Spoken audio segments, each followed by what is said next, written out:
I suppose we want to be beacons for people to showcase that you can have strong businesses, you can have a commercially sound business while delivering deep levels of impact and creating the community around you. This is the Deep in the Weeds podcast. I'm Anthony Huckstep. COVID-19 changed how many of us see the more vulnerable in our community. And with more people falling through the cracks and a large portion of the workforce finding themselves in financial difficulties, more people have been pushed either below or towards the poverty line. And those vulnerable in our society have had it even tougher than normal, if that's possible. Even though the hospitality industry has been heavily impacted by the pandemic, there have been amazing operators putting their hands up to help those in need. Shaun Christie-David is the co-owner of Colombo Social and CEO of PlateitForward. Shaun, how are you going? Very well, thank you. And yourself?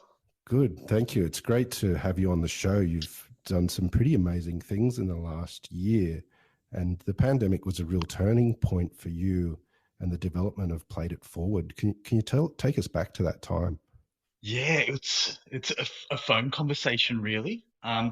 We had just spoken to one of our friends that heads up the community projects out at Mission Australia, and he called me and said, "Look, people are going through some very difficult times. Are you in, and can you help?" And I just went, "Well, we've shut down our restaurant. I've got some excess stock. Maybe we'll just cook that up and give you guys a couple of meals to start off with." And that that conversation changed everything for us. We donated about 1,000 meals that week, and the need just went from there. We were getting calls from Redfern Aboriginal Medical Service. We were getting calls from the housing projects and the community towers out at Redfern. And at one point we had 27 different charity partners in the space of probably 3 weeks, Wow. all reaching out and saying things are dire. Our elderly residents can't leave their house, or no one's got money, or no one's got food, and they're really suffering. And yeah, it was a phone call that changed our lives in many ways, but also probably the most interesting way was understanding the need that exists within our city. We didn't even knew this till we kind of started this project, and knowing that there's people in Redfern that haven't eaten for 3 days, and people that are struggling so much, and what food represents to people as well. It was eye-opening and pretty tough, to be completely honest. Those early stages when it took off so quickly, and there was so much need in the community. You're used to offering restaurant meals in a beautiful setting. How different was the food that you were doing to help those in need? At the start, it was just the food that we had at Colombo Social. So we were cooking our dals and our meat curries and things like that. And then we have maintained restaurant quality meals throughout the process. We see everybody, regardless of them being in our restaurant or being a community member, they're our customers, and we want to serve the best quality food, and treat people equally with respect, dignity, and hope. And it's about healthy, nutritious food, but it's about pride in what we do and what we serve up, but also pride that they receive something that they might never have had or never experienced before. And I remember one day when we had people come in from the community to sit down and eat with us and talk about their experiences and how best we can help them. Often 9 elders from Redfern, 7 of them had never been to a restaurant in their life because they never felt they could be accepted in restaurants. So we want to bring the restaurant to them regardless of their circumstances. PlateitForward's not just about giving people food that need meals. It's actually, there's multi sort of things that you're doing for the community. Can you take us through what PlateitForward does? Yeah, look, it's very hard to describe it. It's been the evolution is how we describe it. Look, it started off purely as a meal donation program. It was an immediate response to what was happening in the community, and to just act very fast for what was that first need was food insecurity, and then it became more. And it's when we asked the community, what more can we do? what do you need? And our charity partners. So then it became a check-in point for our charity partners to deliver the food and then ask during the pandemic when services were down or moving to different stages, how can they help in that new stage? And the food was the catalyst for that. And then it was that conversation when we brought the elders into the community where they said, our people are bored, and they do things that they might not want to because of their circumstances. And we looked into the Indigenous incarceration rates, and 20 times more likely to be incarcerated if you're unemployed. So we said, well, why don't we employ people from the community to go and cook it, cook the meals, provide employment, provide jobs, but provide long-term investment into people to redefine equal opportunity as people might have been left out from the job market and long-term unemployment. So we created Ability Social, which is a 20-week paid employment program for the people who are from the communities to therefore go out and cook the meal with empathy, with a bit of understanding that they're cooking for their friends. So there's that sort of secret ingredient of lived experience, but also compassion and care that goes into our meal program. And then we launched a community kitchen, which is about social inclusion for people living with disability, and looking at digital platforms for engagement and dining experiences once the world opens up. So it's evolved and moved rapidly. I think there's 5 different streams to the charity now, with a few more on the way as well. So it's really come from asking people that we work with and work for, what more can we as a charity that's limited in budget, but not limited in kind of dreams or aspirations for everyone to be treated the same. Can you give us a sense of what sort of impact that it's made, both in employing people, training, meals donated, and what the real issues are out there that you're seeing? The real issues are, we're talking about higher levels of mental health conditions exacerbated by financial insecurity and unknowing when, and the hard thing is with the world as it is, what that means for the future. When is this going to be over? And no one's got the answers to that. But when you're suffering from long-term trauma or things like that, the uncertainty that surrounds this, benefits not being, when do the benefits stop? When do they revert? What is that financial or the pressures around that? So we're seeing higher levels of real mental health conditions going up, and hope around. So we talk about the unemployment figures being okay, but we're not talking about the people that are excluded from the employment figures because they just don't think they're ever going to get a job. A lot of them talk about being pensioned off or that's my life. So they don't go into that. So we're seeing employment, and just hope kind of diminishing for people that are kind of being, might be overlooked by society. So that's kind of the conditions, and food insecurity is still up there. Those rising food costs and food still is pretty expensive. So that's the kind of conditions that we're seeing out there. But the impact, look, I'll probably start crying at some point. Where, to talk to our graduates who had never worked or 30 years unemployed, maybe recovering from addiction or going through some pretty tough intergenerational trauma and lifelong trauma, and to see them smiling and happy. The first event we ever did, we did a wedding, and I'll be honest, I'd never ever run a wedding before, especially in the kitchen. And we were all kind of flying blind, but we pulled off a premium wedding, an unbelievable kind of menu. And at the end of it, the bride and groom asked for a photo with our kitchen team. And the kitchen team, who had never, of the 3 people in the kitchen, none of them had ever been to a wedding themselves as a guest. And they had a standing ovation for the whole audience around what their story was, who they were, and what they've overcome to be dishing up amazing food. And it's goosebumps still, like, to see 100 people stand up and give an ovation to a chef team. It's ridiculous. And it just gets better from there. They're doing an event on Thursday with Kylie Kwong for 100 senior executives. It's unbelievable how far people have come. And it's about showcasing the breadth and the depth of talent that exists within people that are often overlooked. But they can do anything. They're so talented, so passionate and so committed. And that's, they've never been in the kitchen before and doing these kind of things. It's mind blowing to watch. And, we're so proud to see them and our staff at Colombo Social and people that have never worked and faced, um, barriers and trauma to shine and be the best versions of themselves. It's like, it's like being a parent to 15 children. It's unbelievable who are mind blowing. Is there anything that has really surprised or shocked you that you've learnt during the last year? Yeah, look, so many lessons. I think pleasantly surprised, we'll be honest, the three graduates that we have taken on had never worked or had never stepped foot in the kitchen. And then 3 weeks in to be doing events, we were so surprised with their skill level. It's unreal. They're doing some fancy things right now, and nailing it. I wouldn't even know where to start. So we've been pleasantly surprised by that. In terms of the experiences that we've had on the other side, seeing the need that exists, and the parallel universe that we live in our bubbles.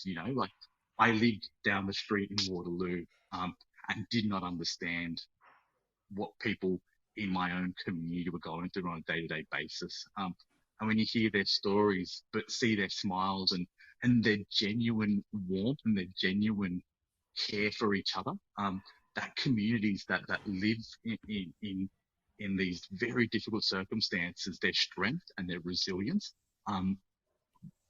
but knowing their stories, it's bittersweet to see how lovely they are, despite everything. So yeah, it's eye opening, and at times difficult, at times really tough.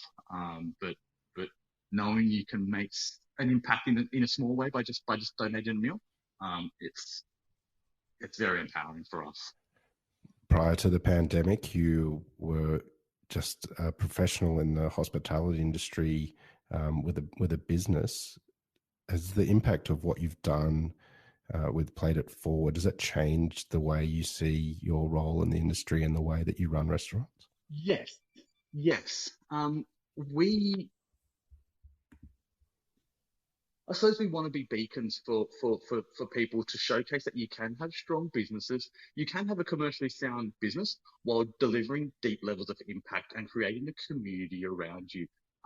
As the restaurant goes, we have the most loyal and amazing customers that come back all the time because they feel connected to their wider community. They feel connected to watching our staff grow and develop, but also knowing that their impact is helping others. And it's a model that we'd love to to talk about with everybody. How do you do this? How do you help your community? Um, and how do you grow a business, but grow a sense of following around you, where we take everybody that some people don't know how to help, and we say just dine with us. By dining in our restaurant, you are helping people. That's all you need to do. Go out and have dinner. I know that you can create an impact, and that's if one thing that we'd love other people to take on board is that kind of methodology. Tell us about Colombo Social. Where did the idea of it begin, and tell us a little bit about what you do with the restaurant. Yeah, the idea started, if we can be completely honest, at a very, very messy wedding. One of my mates from school and I attended my best friend's wedding, and we went back, and we're very, very, very drunk at this point. And I said, "Oh, so if everyone go back to my house, my mum's going to cook some food."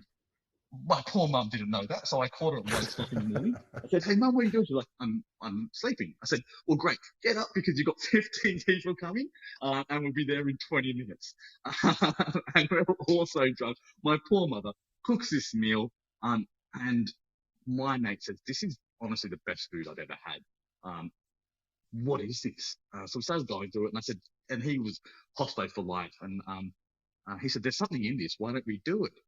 So it took years to develop, and years to come up with the concept, but it's about showcasing, and my story. It's about showcasing first generation migrants owning and accepting their culture, owning and accepting the food that they used to be. I used to be embarrassed about what my mum used to give me. To be embarrassed by her picking me up and smelling like fried onions and dal. And now I bring that to the people because I own my story as an Australian Sri Lankan. I think that kind of coming of age to me was what it's about, and being proud of my heritage, but also being really proud of my mum's food. So we do cook. My mum teaches the chefs what to do. It's her recipes for that really authentic curries, and it's that home cooked, home style venue. You feel like you're in a home, with the hospitality that surrounds it. But the other ethos was, if we're doing a business, I don't want to do a business for profit. I want to do a business that helps people. And again, going back to the way we were raised, and my mother, she always said that you won the birth lottery. You were born in possibly the most amazing country and being given opportunities that you would have had if you were born in Sri Lanka. And your obligation and your repayment to society is taking those values, and giving the opportunities to people that don't have it. So when we looked at it, it was like the asylum seekers that were coming in from Sri Lanka all over the world. And giving them that first job, that first hope, that training, that long-term view into education and employment, that became the backbone of Colombo Social and running a training program. Right now, we've employed, I think, 20 asylum seekers, and run many through the program, and a lot of facilitated other jobs and things like that. So that's kind of what the social ethos is, but it's also about changing the stereotypes and challenging people's conceptions of vulnerable communities. So a lot of historically, you go to a charitable restaurant or you go to a charity event and you go, well, it might be a bit shit, but we're helping people out, so let's just do it anyway. But we want to say no. We want to be the best restaurant. We want to have premium, really, really good food, top level service, an amazing product, an amazing venue, so that when you go in there, you feel like you're in something really, really special. And that changes how we look at people from marginalized communities, to not be in a position of feeling sorry for them, but to go, wow, you are blowing my mind at every single part of this journey. And you are talented, you are special, you are incredible, and flipping that conversation on its head so that people can challenge their perceptions about people is what the venue stands for as well. Take us back to when you were young and the food of your family. Can you tell us a bit about the food that you were having, and also the struggles that you had with your culture and being that first generation Australian and trying to balance the two? Yeah. Look, the food. I look at it and I think mine. This is recipes from villages that had no modern technology, but we're talking about highly levels of complexity with tempering spices and doing all these things. So, it's extravagant. A curry powder that's made is slow roasting 11 different spices into things, and so deep and rich the flavors. So, a meal would always have dal. That's just a given. With everything. I even went home the other day and my mum cooked me a steak. I'm like, what is this shit? Like, she's like, oh yeah, sorry, I'll cook you a dal. And I had some dal with steak because it just needed to be had. But yeah, there's so many different curries, so many different styles, and Sri Lanka's unique in how it positions with 7 or 8 different subcultures within them, all having different foods. And my mum's able to sit across and have friends from all over Sri Lanka that created, you know, Chinese, Malaysian influences and Indian influences and Dutch and Portuguese influences in the food to create what is now Sri Lankan food, the ultimate fusion, I suppose. So yeah, our food at home was amazing quality, but it was also me growing up as in Southwest Sydney in a predominantly white area with most of my friends. Actually, we went to a boarding school. I was a day student, but there was boarders from all over the country, country kids who didn't understand Sri Lankan culture. So the grapple was going out and throwing my sandwiches that had dal in it because I wanted a chicken strip roll and a bit of mayonnaise and things like that, and 2-minute noodles. That's what everyone was eating, not what I had in the end. Oh, that stinks. Or, oh, what is that? Like, that's what we had back in the early 90s. I think I was in school in the 90s. Yeah, I don't even know when. Yeah, early 90s. Australia wasn't where it is now. So yeah, the food it was a culture shock. My mum had an accent, she still has an accent. bless her soul. I normally do her accent, and I can never tell her to listen to any of the things that were on because I'm teasing her the whole time, so I feel a bit bad. Um, but but it was a real struggle. And now as Sri Lanka is the most, pre-COVID, obviously the number one travel destination, and people are going there, and people are experiencing the food and the culture. You can't. How do you break down stereotypes and how do you break down racism by throwing up some of the best food you'll ever have and going, oh, I can't hate you because I love your biryani. It's a really good way to kind of say, you know what, screw you, we're all right, we have good food. And bring that as the entry point into changing the way they look at you. Has there been any challenges in translating the cuisine in a restaurant format for Australians?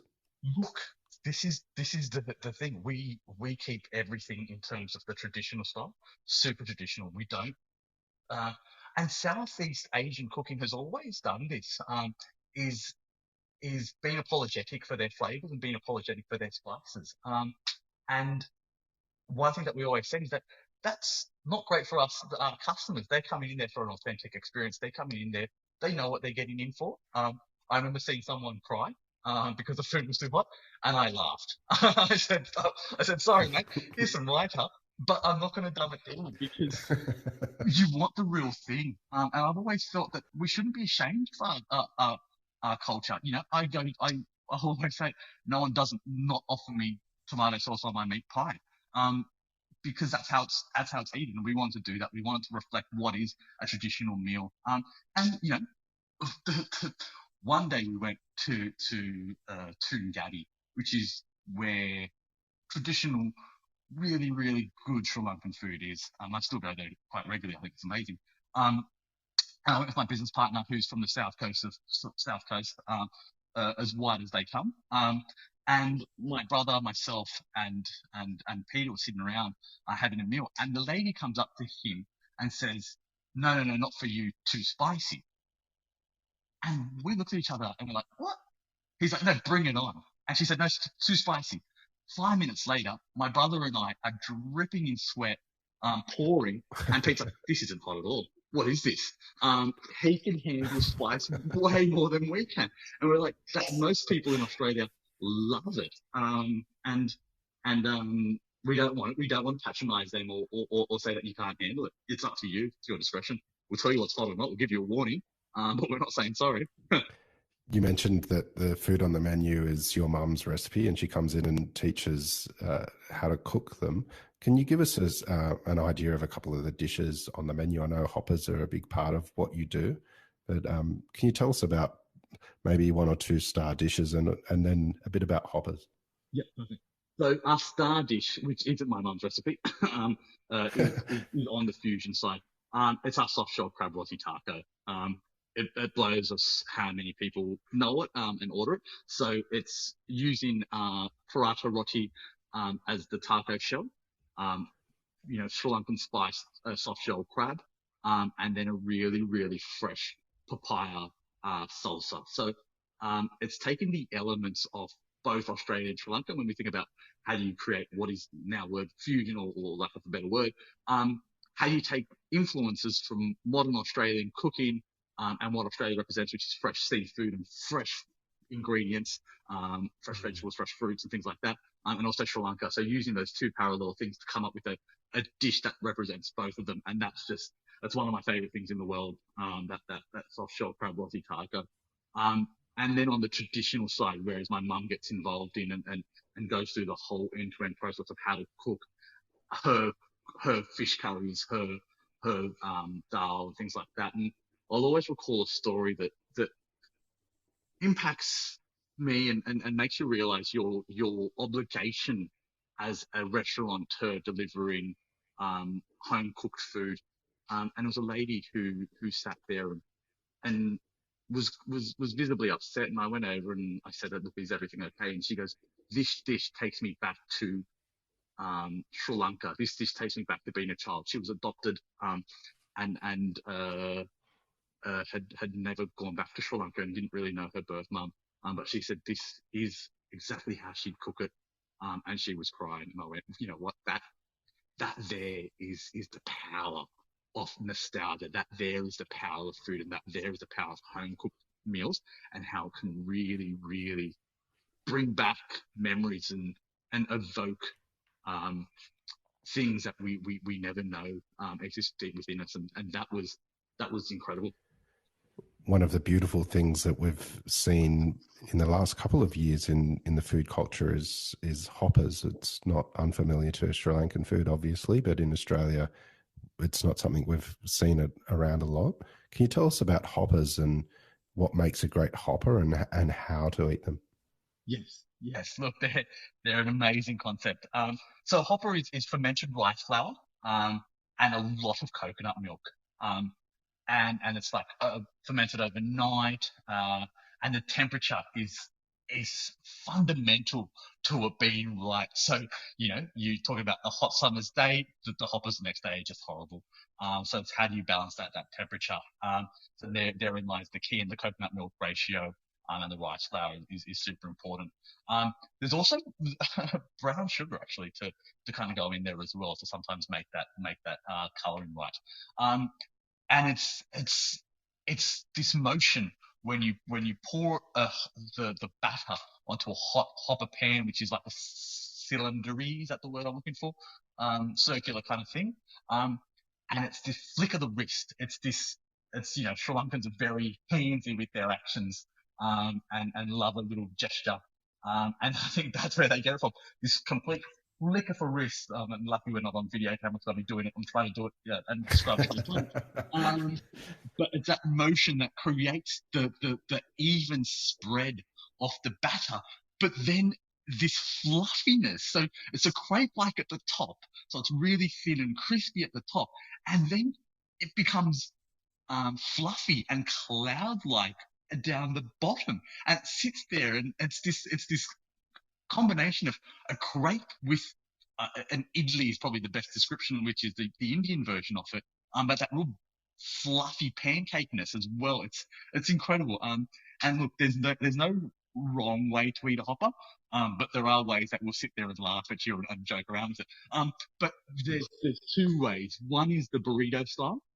Which I'm actually starting to do more and more now because you get so many different flavors in. So chucking your sambols, your coconut, fresh coconut, chili, lime, sambal, or like a caramelized onion sambal as well. Put that in there, put a bit of curry, fold it up, and eat it like a burrito, which is really, really good. I'm starting to dig. Or traditionally, you'd rip it apart, get in with your hands, and just scoop up a whole different accompaniments of curries, sambals, and sides and things like that, and just scoop it in and eat it with your hands like you would rice. But yeah, the only thing I'd never say is don't attack it with the fork and knife. Always with your hands. Yeah, it's an incredible. The last year has been challenging for so many people, and particularly the hospitality industry. What sort of toll has it taken on you with the impact it's had on your restaurant, but also PlateitForward and being so involved with that social obligation and trying to help those vulnerable? Has it had an impact on you personally? Personally, yeah, yeah. It's changed my life forever. I say it, pretty open about it. It cost me a relationship. It took a real toll on us because we were doing so much, and quite you take on a lot of burden when you're hearing that your staff who have fled trauma and now re-traumatized, or people are going without food and things like that. And we took a lot of that burden on, and that was very, very difficult personally to understand what people were going through, and sometimes always questioning, are we doing enough? Are we doing enough? What more can we do? We had gone from running a restaurant for 3 or 4 months and been very popular restaurant to suddenly being shut down and going through that stress, which everyone has gone through. So it's not just us, but to go through that was hard enough. And then to restart, and we'd put everything into the business, and then anything that we had residual now, we put everything again on the line to start a charity with no no way to recoup that. That it was just everything we had to put in the line and put all our money again into starting a movement that we wanted to make an impact. But every day, so I want to have a bit more money so that I could do a little bit more. I want to help out a bit more. And always going, not making enough of a difference because there's still people going through hard times. That was a burden. It sits with everybody in the not-for-profit scene, I think, to think, are we doing enough? And it's a constant challenge, and that does take a personal toll. But and I'll always say that there was a day that my third credit card got rejected, and I'm like, oh shit, I don't know how I'm gonna do this, and I kind of went and I walked through the areas that we were helping. I just walked through the Redfern, and everybody, no one knows who we are, no one knows anything about us at this point. And everyone said, hey brother, how are you? Or smiled and said, hey, how you going? And everyone on the street was just so warm, hospitable and lovely. And I was an outsider just walking through. And that's when I went, you know what?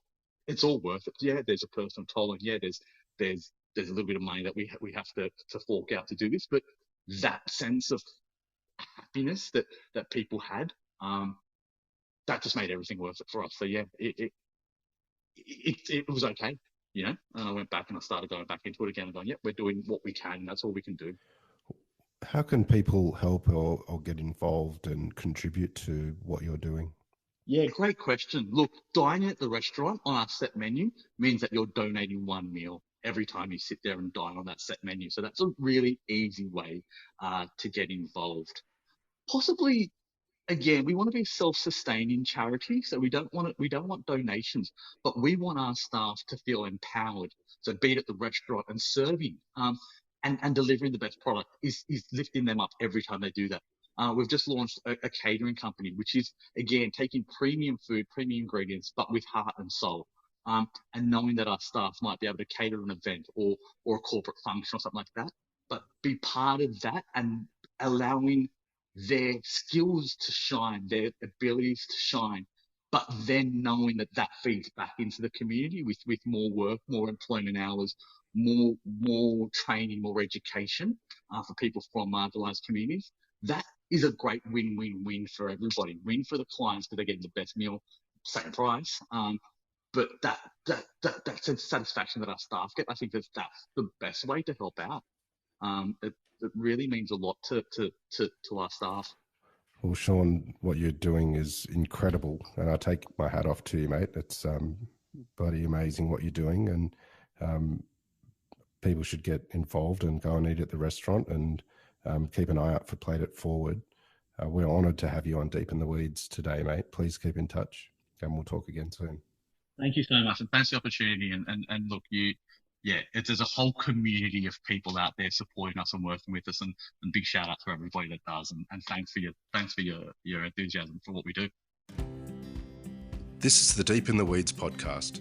I'm Anthony Huckstep. Stay tuned as we share the stories of Australia's hospo community, suppliers and producers in search of hope during this pandemic. Special thanks to executive producer Rob Locke for making this all happen. Follow us on Instagram at Deep in the Weeds Podcast, or email us at podcast@deepintheweeds.com.au. Stay safe and be well.